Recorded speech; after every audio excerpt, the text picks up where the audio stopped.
गंगा नदी के तटवर्ती कुछ जनपद बाढ़ से प्रभावित हैं।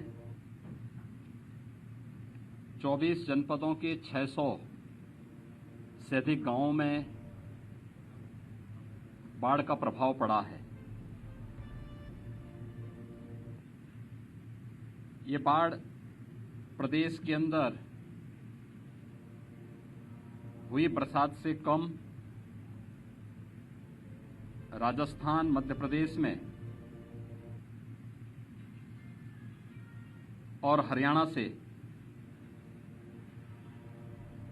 कोटा बांध राजस्थान, माता टीला बुंदेलखंड मध्य प्रदेश और हथनी कुंड बांध हरियाणा से अतिरिक्त जल छोड़ने के कारण यमुना, चंबल, बेतवा नदी में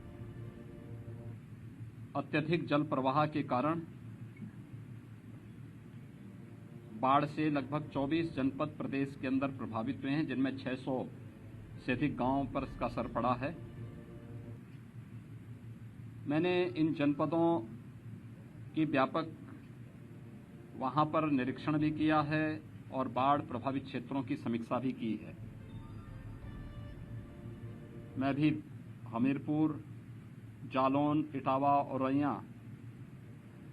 होकर के आया। कल मैं वाराणसी में था। वाराणसी से कल मैंने चंदौली, मिर्जापुर, भदोई इन जनपदों के भी बाढ़ राहत कार्यों की समीक्षा की। आज मैं स्वयं यहां पर गाजीपुर जनपद में आया हूं।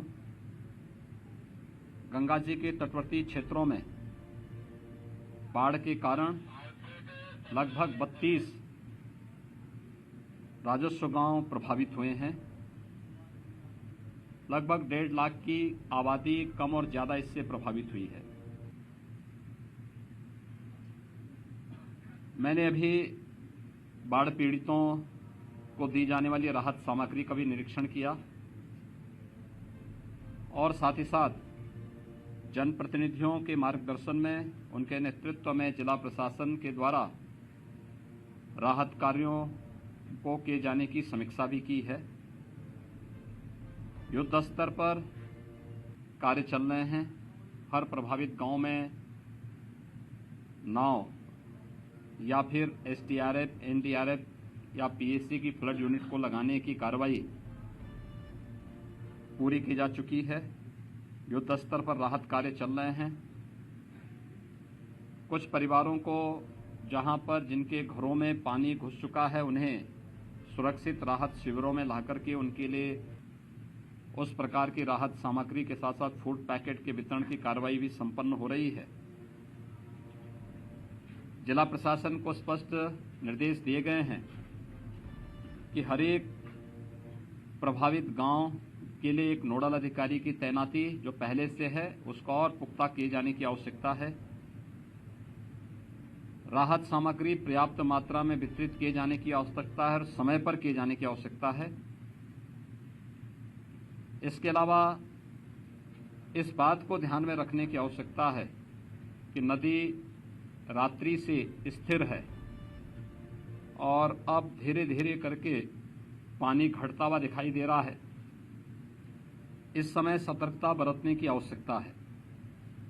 कटान नदी के तटवर्ती क्षेत्रों में हो सकता है, तो सिंचाई विभाग के अधिकारियों को इस बारे में निर्देश दिए गए हैं कि वे इस बात को सुनिश्चित करेंगे कि कटान अवरोधक कार्य उन क्षेत्रों में जहां पर संभावित कटान की आशंका है वहां पर इस कार्य पे धनराशि की कमी कहीं नहीं, इस कार्य को तत्परता के साथ वहां संपन्न करें। जनप्रतिनिधि राहत कार्यों के साथ बढ़ चढ़ करके भाग ले रहे हैं। सुरक्षित माहौल में वे उन सभी पीड़ित परिवारों से मिलें, बिना भेदभाव के सबको राहत सामग्री का वितरण करें।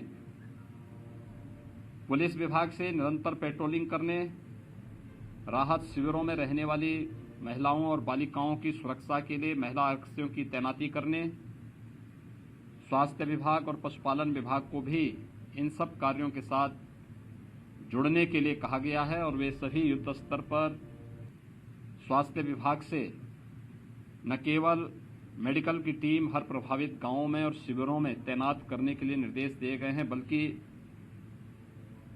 एंटी रेबीज के इंजेक्शन और एंटी स्नेक वेनम यानी सांप बिच्छू के काटने की शिकायतें इस सीजन में ज़्यादा होती हैं। इसको भी हर जगह इसकी उपलब्धता सुनिश्चित कराने के लिए कहा गया है। पशुपालन विभाग से पशुओं के उपचार और उनके लिए चारे की व्यवस्था के लिए भी कहा गया है। ये सभी कार्य युद्ध स्तर पर चल रहे हैं। जिन 32 राजस्व गांवों में बाढ़ का प्रभाव देखने को मिला है, उन पर युद्ध स्तर पर लग करके अगले 24 घंटे के अंदर उन सभी पीड़ित परिवारों को राहत उपलब्ध कराने के लिए निर्देश दिए गए हैं।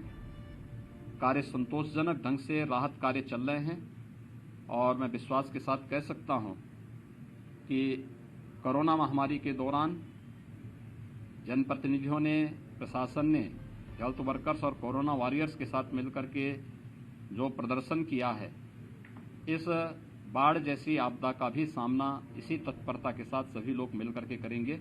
बहुत बहुत धन्यवाद।